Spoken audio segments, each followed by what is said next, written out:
Buenos días, estimados estudiantes. Nos volvemos a encontrar nuevamente en nuestra clase de Historia del Perú. El tema que vamos a tratar hoy día es acerca de la cultura chavín.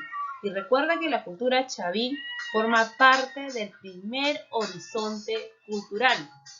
Recordemos un poco que hacia el año de 1500 a.C., los Andes centrales fueron el escenario del surgimiento del gran fenómeno cultural que es Chavín, lo que vamos a hablar hoy día, que culminó con los procesos iniciados con la domesticación de la planta, los animales y el aprovechamiento intensivo del mar.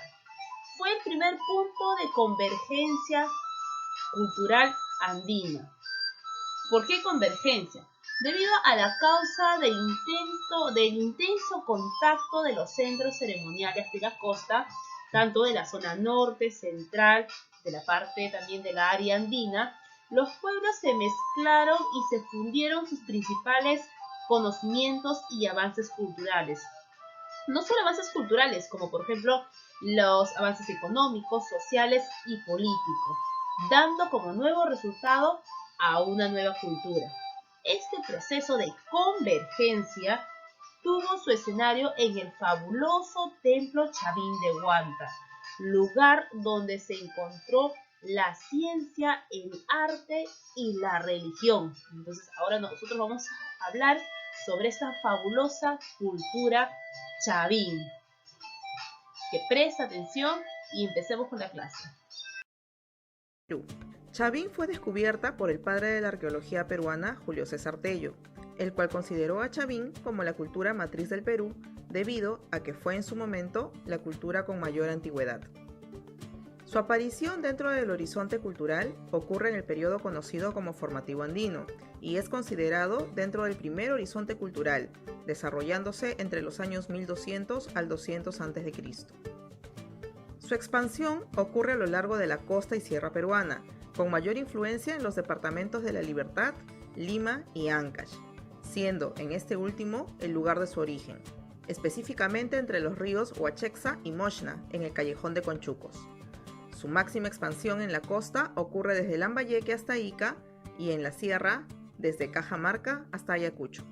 Su influencia abarca principalmente en la religión debido a la ferocidad de sus dioses y en la aplicación de nuevas técnicas que permiten mejorar su productividad en la agricultura y también en su visión de la astronomía. Su centro de progreso fue el fabuloso templo de Chavín de Huántar, ubicado a 3.180 metros sobre el nivel del mar. Fue una sociedad clasista, siendo la figura predominante la del sacerdote, quien se erigía como parte de un grupo privilegiado con poder político, religioso, económico y social. Al ser una sociedad teocrática en donde se gobernaba en nombre de un dios o de una fuerza superior, el sacerdote, como su representante, debía ser cultivado en conocimientos de astronomía, agricultura, ingeniería hidráulica, medicina y ciencias en general, contribuyendo con estos conocimientos a lograr el bienestar de la población, legitimando así el poder de la élite sacerdotal sobre las demás clases sociales. La construcción del templo o recinto ceremonial Chavín de Huántar empezó con el llamado Templo Antiguo o Viejo, y su construcción duró aproximadamente 200 años, entre los años 1500 y 1300 a.C. Fue decorado con cornisas, lápidas, frisos y dinteles tallados con los dioses que gobernaban Chavín, entre los cuales resalta el llamado Dios Sonriente. Esta imagen fue encontrada en una escultura lítica con forma de cuchillo o lanza ubicada en el centro del templo y conocida como lanzón monolítico, y era hacia quien se dirigían los sacrificios que se realizaban. La ofrenda humana era conducida por un conjunto de laberintos de galerías subterráneas dirigidas hacia el centro del templo. Durante el trayecto se escuchaba un sonido estruendoso que simulaba el rugido de los jaguares. Dicho sonido generaba temor y miedo al pueblo que aguardaba expectante a las afueras de los muros. Sin embargo, aquel aterrador sonido no era otra cosa que un sistema de canales de agua subterráneos y diseñados para producir dichos ruidos. Otra divinidad que encontramos en el templo antiguo es el obelisco Tello, que nos muestra una pareja de seres míticos con forma de grandes caimanes, con rasgos de felinos y serpientes, la misma que representaría la creación del mundo y de todas las especies. Con el paso de los años, se construiría en el Templo Chavín una edificación de mayor extensión y complejidad, llamado Templo Nuevo, entre los años 1000 a 800 a.C. En esta nueva edificación resalta el estilo arquitectónico de la fachada del templo y la impresionante portada de las Falcónidas, los cuales tienen grabadas al lado de cada columna a un personaje híbrido parado de frente con la cara de perfil mirando hacia arriba. También destaca la conocida Stella Raimondi, o dios de los báculos, divinidad que terminó desplazando al lanzón monolítico. Las esculturas sobre los dinteles y columnas, conocidos como cabezas clavas, se caracterizan por un repertorio esencialmente antropomorfo, donde los rostros humanos se mezclan con las de jaguares, serpientes, cóndores y caimanes, lo que representaría la transformación del sacerdote en un personaje con rasgos felínicos. El arte chavín fue variado, resaltando principalmente en una extensa variedad de esculturas líticas, sus acabados en cerámicas y el detalle de sus figuras textiles. La cultura La ubicación de la cultura chavín. Vamos a ubicar entonces el templo de Chavín, que fue el centro más importante de esta cultura. Vamos a colocar aquí al templo de Chavín, que estoy señalando. ¿Dónde se ubicó el templo de Chavín? Muy fácil, Miss. Se ubicó en el departamento de, ¿recuerden qué departamento? En el departamento de Ancash. Vamos a ubicar por aquí. Vamos a colocar la letra A, Ancash. Entonces el templo de Chavín se encontró en el departamento de Ancash, en el callejón de Conchucos, a orillas de los ríos Huachescas y Mosnas, que nacen del hielo de la cordillera de los Andes.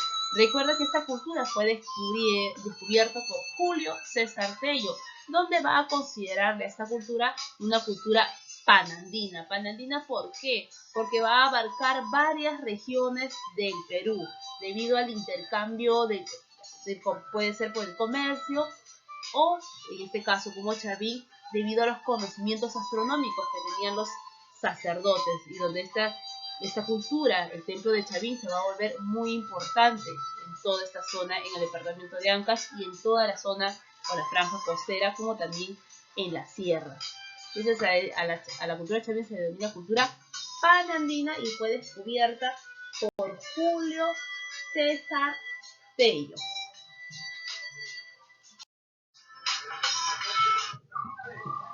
Vamos entonces a hablar un poquito acerca de los aportes de la sociedad, cómo era, qué tipo de sociedad era Chavín, qué tipo de gobiernos, bajo quién estaban dominados. Los aportes más resaltantes podemos mencionar nosotros que se inicia la agricultura como riego utilizando pequeños canales. Se generaliza la crianza y explotación de camélidos. Aparece el telar, que va a permitir la elaboración de grandes mantos y de esta manera van a ser elaborados con mayor rapidez y sobre todo calidad. Se da el inicio, el uso de la metalurgia, básicamente en oro.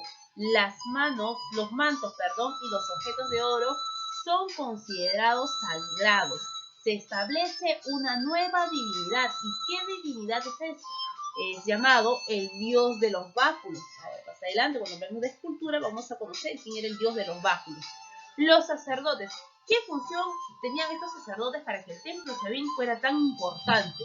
Los sacerdotes, estudiando los astros y a la naturaleza, los sacerdotes van a contribuir con sus conocimientos y sobre todo van a aumentar las cosechas, a ganar nuevas tierras para el cultivo con los canales de regadío y van a mejorar el bienestar de la población. Argumentaron que sus conocimientos eran secretos y atribuidos a los dioses que ellos mismos han creado. La religión chavín se impuso como centro de todas las acciones de los hombres en la sociedad de ese tiempo. El tipo de gobierno, ¿qué tipo de gobierno? A ver, imagínate, si de aquí los que manejaban todo eran los sacerdotes, entonces ¿qué tipo de gobierno nosotros podemos decir que era el chavín? A ver, ¿qué tipo de gobierno?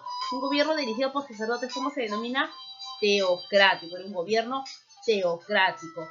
Funcionaba como una organización jerarquizada, o sea, que quiere decir que tenía a la cabeza un pequeño grupo que dirigía este estado. Chavín tuvo como principal recinto ceremonial al santuario de Huántar o Chavín de Huántar, con los sacerdotes mayores. Debajo de ellos había templos y sacerdotes menores que van a atender a un nivel regional el culto y las predicciones. Estos templos estarían relacionados con el control de canales de río. Su dominio. como era el dominio. Las comunidades enteras fueron sometidas por estos sacerdotes, quienes exigieron por sus servicios y sobre todo conocimiento el pago de tributo. Esto se realizaba en ofrendas y trabajos generados por todas, ¿no? Eran trabajos obligatorios, inclusive sacrificando sus propias vidas, incluso se realizaban sacrificios. Interesante, ¿eh? Chavín también hacían sacrificios. Parece que fue común la vida de los sacrificios humanos, ya cuando se mencionaba o se indicaba que había una tempestad o algún fenómeno o la sequía, o que realizaban los famosos sacrificios. Chavín, para muchos historiadores, es considerado un Jerusalén o un Vaticano andino. ¿Por qué? Ahora lo vamos a conocer. Un ideal religioso actúa para los católicos sería visitar el Vaticano. Claro, para todo católico, quizás alguno de ustedes es católico, o papá o mamá. Entonces, para un católico lo importante es conocer, ir al Vaticano, que es el lugar más, ahí se encuentra Jerusalén, la Tierra Santa. Es un lugar muy importante para nosotros. Ahí me equivoqué, no, Jerusalén no se encuentra en el Vaticano, sino uno como católico quiere ir al Vaticano a conocer, a ver al sumo pontífice, ver al Papa, que el Papa te dé tus bendiciones, ¿no? Al igual que para un musulmán es importante ir por lo menos en toda su vida, ir a la Meca, ¿no? La Meca que sí se encuentra en Jerusalén, ahí me confundí, que sí se encuentra en Jerusalén. Entonces, esto es distinto desde el punto de vista de cada religión. En esa época, vamos a retroceder un poquito a Chavín, en esa época numerosos embajadores de otros pueblos venían a Chavín a rendir cultos a sus dioses con sus diversas ofrendas y a consultar sobre todas las predicciones a su famoso oráculo, ¿cierto? Entonces a este famoso oráculo, ¿y qué era un oráculo, Miss?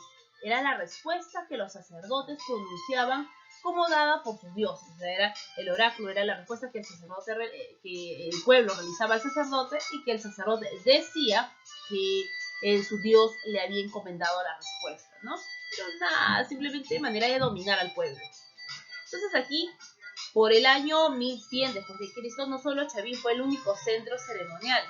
Antiguos centros ceremoniales permanecieron vigentes en este caso, y otros se crearon, como el templo de Pacopampa, Cunturhuasi, Caballo Muerto. Entonces, poco a poco, también empezaron a existir otros templos muy aparte de Chavín. Ya esto va a producir más adelante la decadencia y la caída de Chavín, de por qué esta cultura va a desaparecer. Unos historiadores indican que esta cultura desaparece debido a que va a perder ya su prestigio y su poder, ya que aparecen en otros pueblos, en otras culturas, aparecen también oráculos que efectivamente van a empezar a acertar con sus predicciones. Entonces ya no era la necesidad, por ejemplo, había tribus que venían de la selva hasta el templo Chavín para consultar a su oráculo. Entonces para ellos ya no era necesario hacer todo ese viaje, ese peregrinaje.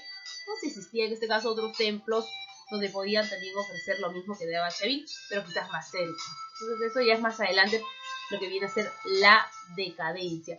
Otro aspecto muy importante va a ser la ubicación de este templo Chavín que se encuentra en Ancash, le va a permitir ser un magnífico observatorio astronómico natural para poder ver, medir el movimiento del Sol y las estrellas con ayuda de diversos picos y glaciares. El lugar es una especie de nudo de caminos ubicados en un punto crucial de conexión. Entonces, estos factores van a influir al desarrollo de esta cultura. La sociedad Chavín. Nosotros en la cúspide, ¿a quién tenemos? Si era una sociedad teocrática, ¿quién regía una sociedad teocrática? El sacerdote. Muy bien. Recuerda que el sacerdote pertenecía a una élite o grupo privilegiado que solo aceptaban a los miembros de esas familias. Con poder político, religioso, social y sobre todo económico, no trabajaban directamente en la producción, vivían en los templos. Tenían un trato privilegiado, vestían con finas telas pintadas y bellas joyas de oro y piedras preciosas. Eran magníficos astronómicos, arquitectos, ingenieros hidráulicos, médicos que desde jóvenes tenían que prepararse y estudiar mucho. En el siguiente grupo tenemos a los artesanos. Era un grupo de especialistas que se dedicaban exclusivamente a la actividad artesanal. poseedores de muchos talentos, transmitían secretamente su técnica fina de trabajo. Eran constructores, ceramistas, tejedores, escultores, en este caso que producían objetos para el culto y también para el uso cotidiano. Vivían alrededor del templo. Y por último tenemos a la población. ¿Quiénes eran la población? Va a constituir la mayoría y participaba de las actividades productivas de carácter comunal, como la agricultura, ganadería y pesca. Aumentó tremendamente su número en cuanto se dieron las mejoras a las condiciones de vida. Entregaban a los sacerdotes ofrendas para los dioses, viajaban de diferentes lugares a rendir culto y agradecer al oráculo Chavín. Entonces estas vienen a ser las tres clases sociales de Chavín: sacerdotes, artesanos y la población. Muy bien. Vamos a hablar ahora un poco de la arquitectura y de la escultura Chavín. En cuanto a la arquitectura, estaba conformado por impresionantes y lujosas edificaciones de piedra de más de 2 kilómetros de longitud, construidas entre el año 1500 y 1300. Utilizaron barro para unir las paredes pintadas de rojo, amarillo y azul y las decoraban con comisas. Si eran comisas, era un portal que tenía en el edificio o un pequeño ingreso al edificio o habitación. Eso es una corrisa. Luego decoraban con frisos o pequeños dinteles que estaban tallados con la imagen de su dios, de los Chavín. Chavín era un asentamiento complejo del que conocemos solo una parte, ¿no es cierto? Del cual conocemos una parte que se ha presentado debido a su monumentalidad. Hay evidencias que el centro ceremonial tenía como núcleo Chavín de Huántar, pero que en otras partes hay cubiertas o hay pequeños templos que están cubiertos o destruidos y por ello quizás no nos da un indicio acertado. Pero en la actualidad el núcleo, ¿no?, hasta que no se encuentren otras evidencias, es Chavín. Tello fue el primero en presentar una descripción detallada del templo de Chavín, pero John Rowe, recuerden de John Rowe, que hace la división de las culturas en el Perú, afirma que su historia se basa en las fases de su construcción. Primero fue el templo viejo con su forma en U, el segundo fue el templo nuevo, que sería una ampliación del anterior. Por ejemplo, ¿qué características encontramos en el templo viejo? Por más antigua que sea el recinto, fue construido durante el formativo temprano. Es una maciza edificación en forma de U. Posee brazos cortos, orientados hacia la salida del sol, que encierra un atrio que es una pequeña plazuela, una plaza circular hundida, y va a atravesar en su interior por un inmenso laberinto de pasadizos subterráneos. En el interior, ¿cierto?, en el centro de esta plaza circular, nosotros podemos encontrar al llamado obelisco Tello. ¿Y dónde está nuestro obelisco Tello? Aquí está nuestro obelisco Tello. Entonces, no te vayas a olvidar, el obelisco Tello se encuentra en la plaza circular del templo viejo, ¿no?, el cual se iluminaba con los rayos del sol en los meses del 21 de junio, indicando en este tiempo el llamado solsticio. Entonces, ahí se puede decir el uso que usaban los sacerdotes en este obelisco para poder determinar el solsticio, que es una época adecuada para la agricultura. Luego tenemos nosotros el templo nuevo. Se considera un templo, viene a ser la ampliación del anterior, o sea, del templo viejo. Es una estructura cuadrangular, ¿cierto?, con plataforma y plaza hundida. Los hombres de Chavín seleccionaron cuidadosamente el material lítico para los acabados de este templo. La portada indica la significación de hechos importantes. Hacia el interior del templo también se pueden apreciar ciertos hechos importantes. Se le conoce también a este templo como el altar de Choque Chinchay. Los jóvenes no se vayan a olvidar entonces estos datos. A ver, recuerda que también te voy a adjuntar un pequeño enlace hacer un documental de esta cultura chavín. Entonces, si tú quieres saber y conocer un poco más de Chavín, te recomiendo que veas ese video que está muy interesante y nos puede regalar mucha información valiosa para nosotros. Ahora, vamos a hablar un poco entonces de las esculturas. ¿Y qué podemos nosotros decir acerca de las esculturas? Recuerda que todas las esculturas, el lanzón, la estela, la cabeza clava, el obelisco, todas representaban a sus dioses. Recuerda que sus dioses de los chavín eran seres antropomorfos, ¿no? Cuerpo de hombre, pero rasgos de felinos o animales. Como les indico, ¿no? Es una mezcla de formas humanas con animales de presa, como felinos, serpientes, aves de rapiña, caimanes y animales que tenían el poder y la fuerza. Estos atributos fueron transferidos a los dioses a través de los elementos que representan su poder, los ojos, los colmillos o las garras. Parece que estas representaciones servían para infundir miedo. Imagínate ver la cara aquí en un templo, la cara de esta imagen de Chavín, o el dios, aquel dios de las varas en la estela de Raimondi con esos rasgos felínicos. Claro, cualquier pueblo le va a causar, en ese caso te va a infundir miedo. Indicaban que si tú no obedecías eras castigado por estos dioses. Entonces a veces ellos tenían que obedecer lo que el sacerdote les indicaba, ¿no? Debido a que ellos estaban sometidos a estos dioses. Luego, ¿qué características entonces vamos a mencionar con respecto? Vamos a empezar con el obelisco, ¿no? Recuerda que el obelisco se encuentra en el templo viejo. Es una pieza clave para comprender la religión chavín. Representa a una divinidad suprema que proviene de un mito acerca de la creación del mundo y de sus especies vivientes, ¿no? Entonces, en este obelisco representa reptiles, diferentes reptiles en todo el tallado que se realiza. Fue descubierto por Julio César Tello fuera del área del castillo. Se cree que pudo haberse ubicado al centro de la plaza. La piedra tiene esa forma, como está aquí, alargada y de corte trapezoidal. Mide 2,60 metros de altura y está totalmente decorada, salvo a las bases, ¿no? Todo está decorado de felinos, de imágenes, excepto las partes, las bases. Las bases es lo único que no lleva decoración.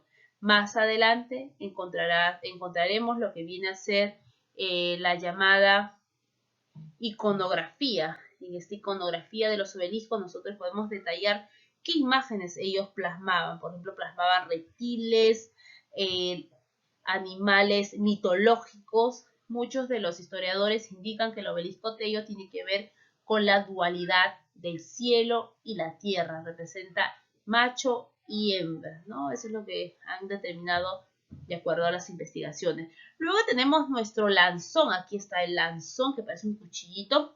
El lanzón sería la representación mitológica de la divinidad, principalmente llamada el dios de los báculos. Mide 4 metros de altura. Está decorado por todos sus lados. Representa un personaje, ¿qué personaje es?